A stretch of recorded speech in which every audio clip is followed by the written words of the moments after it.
بسم اللہ الرحمن الرحیم ما ننسخ من آیت او ننسها نأتی بخیر منها او مثلها السلام علیک یا داعی اللہ وربانی آیاته السلام علیک یا باب اللہ وضیان دینہ السلام علیک یا خلیفۃ اللہ وناصر حقہ السلام علیک یا حجت اللہ ودلیل ارادتہ السلام علیک ایھا المقدم المعمول السلام علیکہ بجوامع السلام السلام علیکہ یا مولایا صاحب الزمان۔ اپنی بات کے آغاز میں اپنے آقا عجل اللہ تعالی فرجہ الشریف کے حضور انقلاب کے عظیم الشان رہبر عزیز و حکیم خامنائی کی دلسوز شہادت پر تعزیت پیش کرتا ہوں اور حضرت سے دعائے خیر کی درخواست کرتا ہوں میرے لیے، عظیم ملت ایران کے ہر فرد کے لیے، بلکہ دنیا کے تمام مسلمانوں، اسلام اور انقلاب کے تمام خادموں، ایثارگر، اسلامی تحریک کے شہداء کے لواحقین، خاص طور پر حالیہ جنگ کے شہداء کے لواحقین کے لیے۔ میری بات کا دوسرا حصہ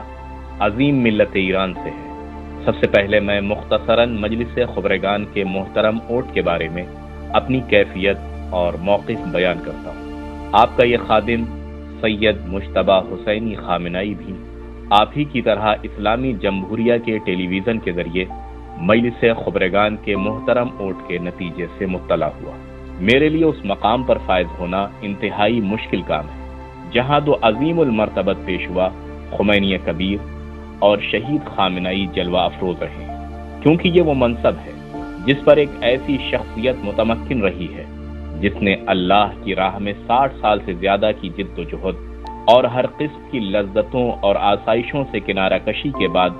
نہ صرف موجودہ دور بلکہ ملک کے حکمرانوں کی پوری تاریخ میں ایک درخشندہ گوہر اور ممتاز چہرے کی حیثیت اختیار کر لی۔ مجھے یہ سعادت حاصل ہوئی کہ میں نے ان کے پیکر کی شہادت کے بعد زیارت کی۔ جو کچھ میں نے دیکھا وہ استقامت کا پہاڑ تھا، اور میں نے سنا کہ انہوں نے اپنے سلامت ہاتھ کی مٹھی کو بھینچ رکھا تھا۔ ان کی شخصیت کے مختلف پہلوؤں کے بارے میں باخبر افراد کو کافی عرصے تک بہت کچھ کہنا چاہیے۔ اس موقع پر میں اس مختصر سی بات پر اکتفا کرتا ہوں اور تفصیلات کو دوسرے مناسب مواقع پر چھوڑتا ہوں۔ یہی وجہ ہے کہ ایک ایسی شخصیت کے بعد رہبری کی کرسی پر بیٹھنا مشکل ہے۔ اس خلا کو پر کرنا صرف اللہ کی مدد مانگ کر اور آپ لوگوں کے تعاون سے ممکن ہے۔ اس کے بعد ضروری ہے کہ ایک نقطے پر زور دوں جس کا براہ راست تعلق میرے اصل کلام سے ہے۔ وہ نقطہ یہ ہے کہ شہید رہبر اور ان کے عظیم پیشوا کی خوبیوں میں سے ایک یہ تھی کہ انہوں نے عوام کو تمام میدانوں میں شامل کیا، انہیں مسلسل بصیرت اور آگاہی دی اور عملی طور پر ان کی طاقت پر بھروسہ کیا۔ انہوں نے جمہور اور جمہوریت کے حقیقی معنی کو عملی جامہ پہنایا اور دل کی گہرائیوں سے اس پر یقین رکھتے تھے۔ اس بات کا واضح اثر ان چند دنوں میں دیکھا گیا جب ملک بغیر رہبر اور بغیر کمانڈر ان چیف کے تھا۔ عظیم ملت ایران کی بصیرت اور دانائی حالیہ واقعے میں اس کی استقامت، بہادری اور اس کا میدان میں آنا دوست کو تحسین پر اور دشمن کو حیرت پر مجبور کر گیا، جنہوں نے ملک کی رہنمائی کی اور اس کے اقتدار کی ضمانت دی۔ اس تحریر کے شروع میں جو آیت میں نے پیش کی اس کا مطلب یہ ہے کہ اللہ تعالیٰ کی کوئی بھی آیت ایسی نہیں جس کی مدت ختم ہو جائے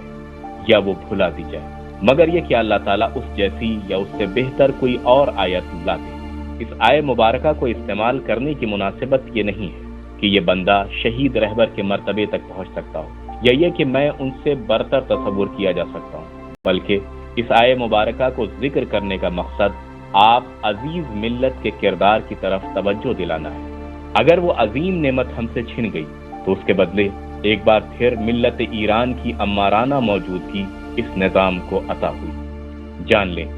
کہ اگر آپ کی طاقت میدان میں ظاہر نہ ہو تو نہ تو کوئی رہبر اور نہ کوئی اور ادارہ جن کا حقیقی مقام عوام کی خدمت ہے اپنی ضروری کارکردگی نہیں دکھا سکتے۔ اس حقیقت کو بہتر طور پر عملی جامہ پہنانے کے لیے پہلے تو اللہ تبارک و تعالیٰ کو یاد کرنا اور اس پر توکل کرنا اور معصومین علیہم السلام کے طیب انوار کو وسیلہ بنانا چاہیے، جنہیں سب سے بڑے کیمیا اور سرخ گندھک کے طور پر دیکھا جائے، جو ہر قسم کی کشائش اور دشمن پر قطیفت کی ضمانت ہے۔ یہ وہ عظیم برتری ہے جو آپ کو حاصل ہے اور آپ کے دشمن اس سے محروم ہیں۔ دوم، یہ کہ عوام کے مختلف طبقات اور گروہوں کے درمیان اتحاد جو عموماً مشکلات کے وقت خاص طور پر نمایاں ہوتا ہے، اسے کوئی نقصان نہ پہنچے، یہ چیز اختلافی نکات کو نظر انداز کر کے حاصل ہوگی۔ سوم، میدان میں مؤثر انداز میں موجودگی کو برقرار رکھنا ضروری ہے، خواہ وہ اس شکل میں ہو جو آپ نے جنگ کے ان دنوں میں اور راتوں میں دکھائی، یا مختلف سماجی، سیاسی، تربیتی، ثقافتی اور حتیٰ کہ حفاظتی میدانوں میں مؤثر کردار ادا کرنے کی صورت میں۔ اہم بات یہ ہے کہ صحیح کردار کو سماجی اتحاد کو نقصان پہنچائے بغیر بخوبی سمجھا جائے اور جہاں تک ممکن ہو اس پر عمل کیا جائے۔ قیادت اور بعض دوسرے ذمہ داران کے فرائض میں سے ایک معاشرے کے افراد یا طبقات کو ان میں سے بعض کرداروں سے آگاہ کرنا ہے۔ اسی لیے میں 1447 ہجری کے یوم القدس کی تقریبات میں شرکت کی اہمیت کو یاد دہانی کرا رہا ہوں، جس میں دشمن شکنی کے عنصر پر سب کو توجہ دینی چاہیے۔ چہرم، ایک دوسرے کی مدد اور اعانت میں کوتاہی نہ کریں۔ الحمدللہ زیادہ تر ایرانیوں کی ہمیشہ یہی عادت رہی ہے، اور امید ہے کہ ان خاص دنوں میں جو ظاہر ہے ملت کے بعض افراد پر باقیوں کی نسبت زیادہ سخت گزر رہے ہیں، یہ بات زیادہ نمایاں ہوگی۔ اسی موقع پر میں خدماتی اداروں سے درخواست کرتا ہوں کہ وہ اس سلسلے میں ملت کے ان عزیز افراد اور عوامی امدادی ڈھانچوں کی کسی بھی قسم کی مدد اور اعانت سے دریغ نہ کریں۔ اگر ان پہلوؤں کا خیال رکھا گیا تو آپ عزیز ملت کے لیے عظمت اور شوکت والے دنوں تک پہنچنے کا راستہ ہموار ہو جائے گا۔ اس کی قریب ترین مثال انشاءاللہ موجودہ جنگ میں دشمن پر فتح حاصل کرنا ہو سکتی ہے۔ میرے کلام کا تیسرا حصہ ہمارے بہادر مجاہدین کا تہہ دل سے شکریہ ادا کرنا ہے کہ جب ہماری عزیز ملت اور وطن پر استکباری طاقتوں کی طرف سے ظالمانہ حملہ کیا گیا تو ہمارے مجاہدین نے اپنی کاری ضربوں سے دشمنوں کے دانت کھٹے کر دیے اور انہیں عزیز وطن پر تسلط اور ممکنہ طور پر اس کے ٹکڑے کرنے کے وہم سے باہر نکال دیا۔ عزیز رضوندہ برادران، عوام الناس کا مطالبہ مؤثر اور دشمن کو پشیمان کرنے والا دفاع جاری رکھنا ہے۔ نیز یقیناً ہرمز ٹرائنگل کو بند کرنے کے ہتھیار کا استعمال جاری رہنا چاہیے۔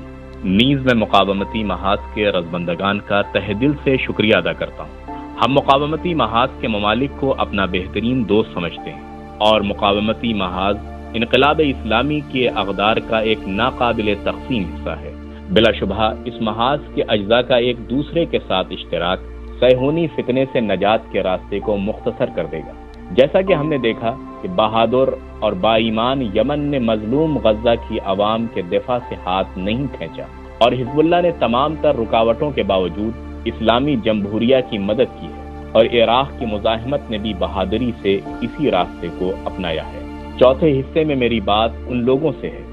جو ان چند دنوں میں کسی نہ کسی طرح متاثر ہوئے ہیں، خواہ وہ لوگ ہوں جنہوں نے کسی عزیز یا عزیزوں کی شہادت کا غم برداشت کیا ہو، خواہ وہ لوگ ہوں جو زخمی ہوئے ہوں، اور خواہ وہ افراد جن کے گھر بار یا کاروبار کو نقصان پہنچا ہو۔ اس حصے میں سب سے پہلے میں اعلیٰ مقام شہداء کے لواحقین سے اپنی گہری ہمدردی کا اظہار کرتا ہوں۔ یہ ایک مشترکہ تجربے کی بنیاد پر ہے جو میں ان بزرگوں کے ساتھ رکھتا ہوں۔ میرے والد کے علاوہ جن کی جدائی کا غم عام ہو گیا،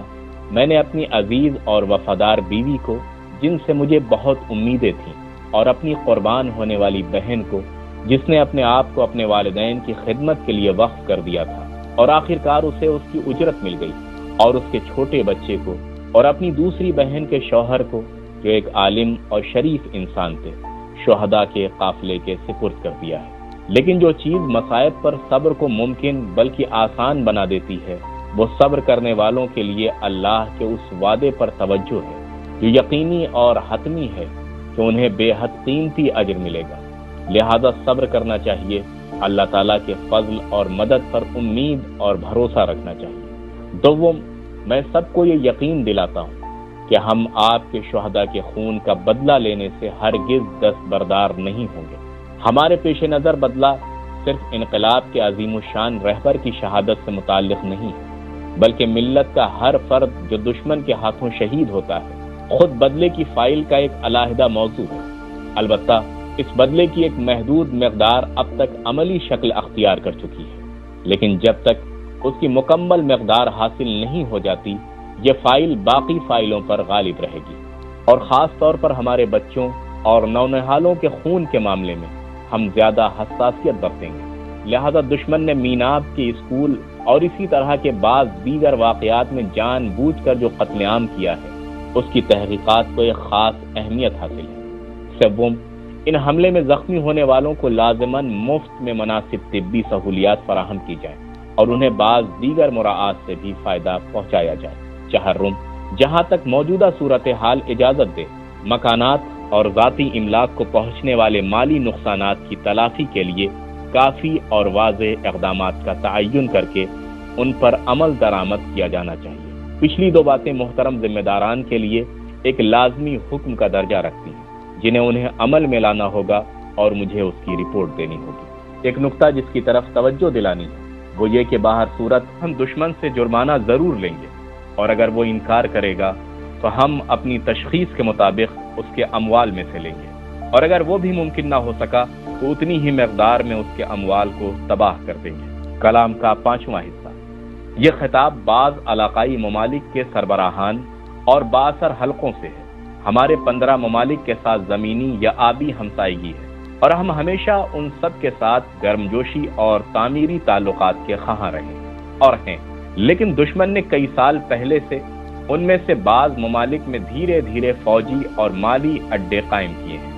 تاکہ خطے پر اپنا تسلط یقینی بنا سکے۔